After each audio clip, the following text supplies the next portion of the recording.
Direct రెండు వేసుకో, రెండు వేసుకో. సగం క్లచ్ ఇచ్చు, మొత్తం ఇచ్చి స్పీడ్ పోతాయా? అలా గేలు మార్చండి. ఒక రౌండ్ తిప్పు, ఒక రౌండ్ తిప్పు. వచ్చానా వచ్చాను. సగం క్లచ్ అని చెప్పిన. టర్నింగ్లో ఎందుకు ఫుల్ క్లచ్ ఇచ్చాను. రెడీ అయినాక మొత్తం తీసుకుంటుంది. నువ్వు తోలుదావులేనా? నీకు గేర్లు ఒకటే, ఈయనకి గేర్లు ఒకటే మార్చింది నేర్పియాలా? ఈయనకేం మార్చు వెళ్తాను. అవి తేచుకుంటుంది గేర్లో మీకు నేర్పియాల్సి. కిరగాడు కూడా అంతేరా? ఈమెనే లేలే వంది కాదు. అయితే మీరు ఏమన్నా అనుకోండి, నా దొమ్మ ధైర్యము, నా కాన్ఫిడెన్సే మీకు డ్రైవర్లు కానీ కారణం ఏందని నమ్మి ఇవ్వాలన్నా, మాట ఇవ్వాలన్నా అన్నీ అనుకో, అయిపోయి మీ పని. తెలుసా? చెప్తా కిరగాని గురించి కూడా చెప్పుకో.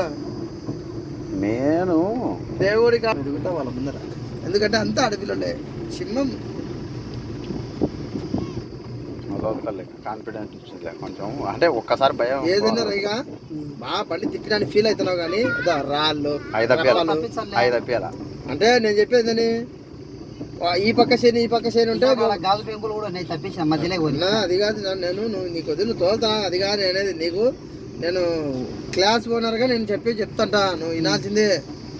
ఈ పక్క షేర్లు ఉంటాయి, మధ్యలో గ్రౌండ్ ఉంటుంది. తప్పించినా కదని నాకు చెప్తే సరిపోదు. అదే జాడలు ఎందుకు పోలేకపోతున్నావు? జాడలు 3 ఉన్నాయి అక్కడి నుంచి, ఒకటి ఇట్ట, ఒకటి మధ్యలో, ఒకటి మదిగిట్లకు, బిసికాళ్ళకి ఒకటి, కటికంగడికి ఒకటి, మదిగిట్లకు ఒకటి. యా జాడలో పోతావు నువ్వు? మధ్యలో పోతున్నావే. ఇప్పుడు ఈడంటే తిప్పుకుంటా, ఇది జాడ లేదు. సరే వాళ్ళ కోసం అనుకుందాం. కొన్ని ఈ జాడలోనే పోతావా అంటే అట్ట పోవాలను. ఆ జాడలో పో. లాస్ట్ మాదిగల జాడలో ఉన్నారా, కటికంగడి జాడలో ఉన్నారా? ఏడంటే మధ్యలో ఏమి